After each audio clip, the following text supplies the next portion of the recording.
DKU versus Bradley Scott in a special boxing event. Who's going to win? Are we going to have traditional martial arts win? Or are we going to have an actual combat sports athlete win in a combat sports arena? I think the answer's already there.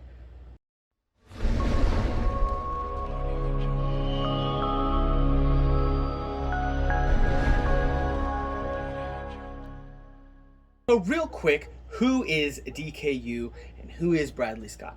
Well, DKU is the creator of the Warfare Combat System, which is like a mix of Systema, some Wing Chun, Jeet Kune elements mixed with some other kickboxing type things. And then the Bradley Scott is a former MMA fighter who fought at UFC levels, caliber. So he's fairly good at that. DKU is really, really fast, and he's really, really athletic. If you look at a lot of his videos on Instagram or on YouTube, you can see the dude has speed. His demoing is top freaking tier. And, you know, but that's all it is. It's demoing, right? He's never fought anybody. The one little bit of sparring we have, we see basic boxing. And nothing too outlandish, minus the fact that he has abysmal hand guarding face mentality. But, you know, I also have that problem, but I'm not trying to claim I'm, you know, something I'm not.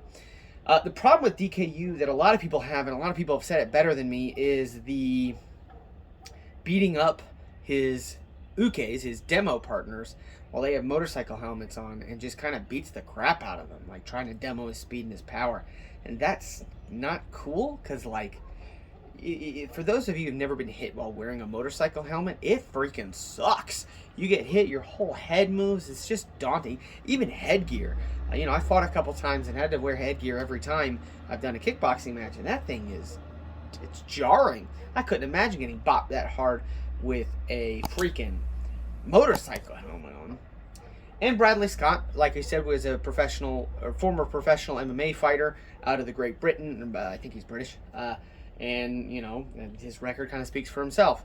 I know he's been retired for some time, and he's gained some you know, weight, since now you don't have to cut weight as a combat athlete. It's like the best thing in the world.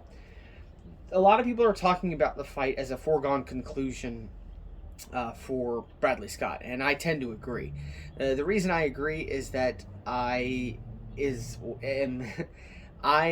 was DKU back in the day. Now, I won't claim that I was a master or I was so good I was so fast and doing all these demos and selling out seminars, but I was a traditional martial artist insofar as that I did mainly Jeet Kune and Kali, and I was almost an instructor in it.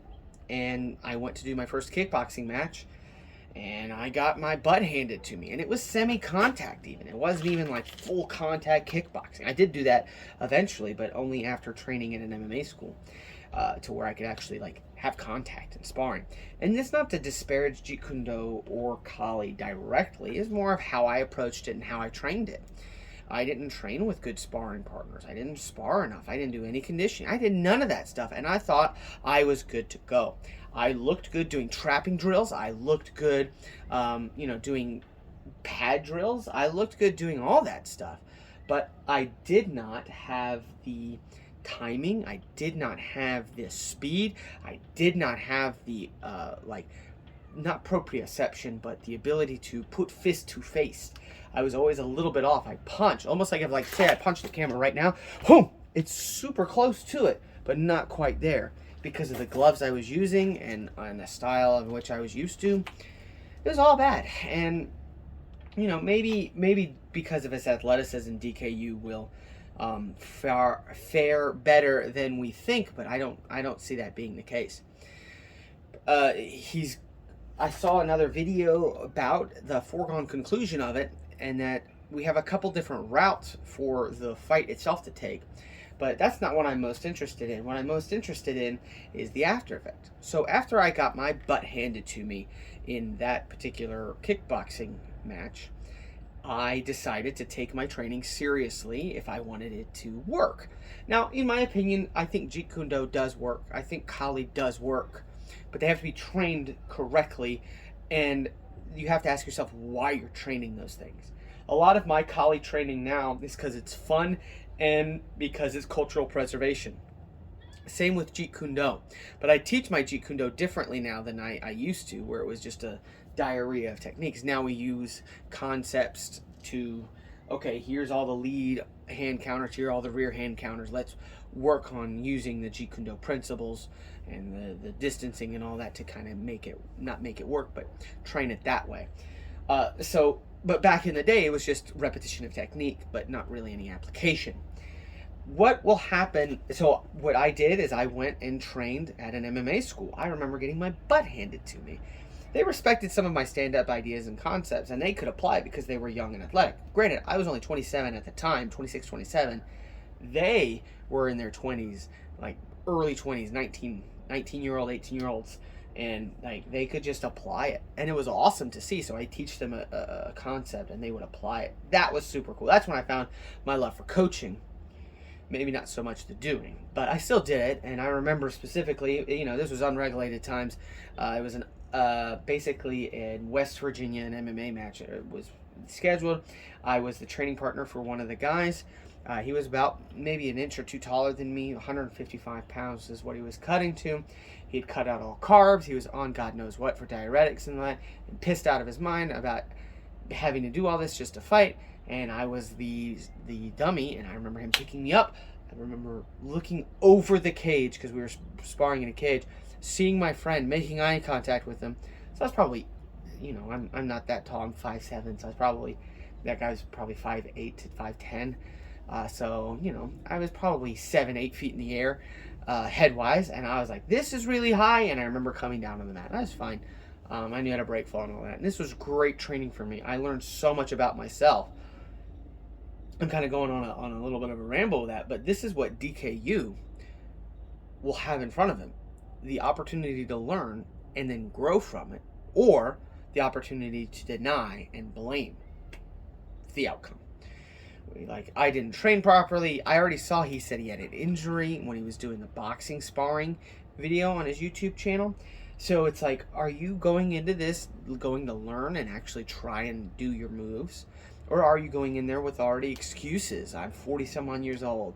I've never done combat sports. Blah blah blah. It's not my fault. It's the situation's fault.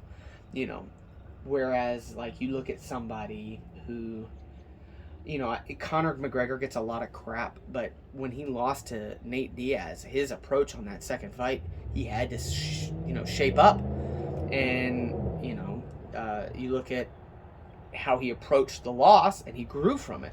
Whereas, like, you look at someone like Ronda Rousey, unfortunately, who took that fight with Holly Holm and then came back having learned nothing and, like, applied nothing. That was just the situation, not your fault, not something that you're doing intrinsically wrong. So will DKU follow the Ronda Rousey route, or let's use a better example, will DKU follow the GSP route after he lost to Matt Serra?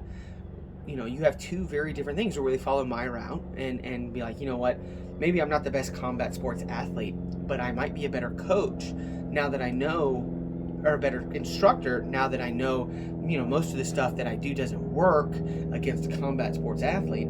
I can't, in good conscience, sell this as a legitimate martial art in self-defense. It's fun and it's cultural preservation. It's different, but you made the art up. So what are we really preserving here? And that's where I'm really interested to see is what DKU himself decides to do with this fight. He's going to lose. He's either going to lose by points because he's going to run the whole match landing pot shots, or he's going to get TKO'd in the first round pretty handedly. That's it. And, after that, we get to see the character of the man. And seems like a nice enough gentleman. I'm not trying to disparage his character, but I am upset that his character even exists, right? Like calling himself the modern day Bruce Lee. First of all, like Bruce, I love Bruce Lee. I'm a Jeet Kune instructor. I have to. It's required.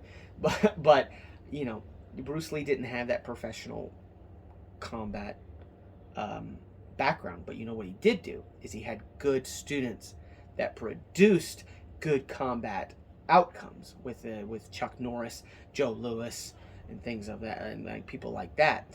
And then you had Dan Inosanto to go on to help spread the message of Jeet Kune Do and have people train in that method and have that philosophy of absorbing what's useful, taking Muay Thai, taking Brazilian Jiu-Jitsu, taking catch wrestling, creating students like Eric Paulson and my Sifu, I'm under Eric Paulson as well, Coach Eric in CSW, who was the Shuto champion under Ron Balicki. So it's not to say that Bruce Lee wasn't a good avenue for students to become successful in the combat sports arena. Just maybe he's not, and maybe DKU will learn that about himself and the arts, and then start teaching it in a way that will be actually applicable. It's hard to say, actually applicable to the real world, and that's what I'm excited to see. What do you guys think? Who do you think is going to win? Post that in the comments. I will love to read it and what you guys think. I know we have a lot I don't know about my audience specifically, but I know on the YouTube sphere there's a lot of people that really want DKU to be successful, and I want him to continue to be successful and happy too, but I want it a little more realism in there, just to see like those demos are cool. You're beating up your partners, that's not cool. But now let's see what really works and find out and research your own experience. Absorb what's useful, discard what's useless, and add specifically your own as long as it's applicable, right? That's the real philosophy of Jeet Kune Do. And that's what I'm excited to see, if DKU follows that path or if he just goes on the George Dillman path of like, no, it's not me, it's you that's wrong. His tongue was in the wrong position. I couldn't use my chi ball attack. I look forward to reading all your comments. Make sure you like this video. It really helps me out in the algorithm, and I hope you enjoyed it. If you didn't enjoy it, don't like it. Don't dislike it either. Just move on with your life. It's what I do. Because you made it this far, or you just hate watching me now? And if you are, awesome. Appreciate you. Make sure you subscribe to the channel if you are new, and I will catch you guys in the next one. Party on.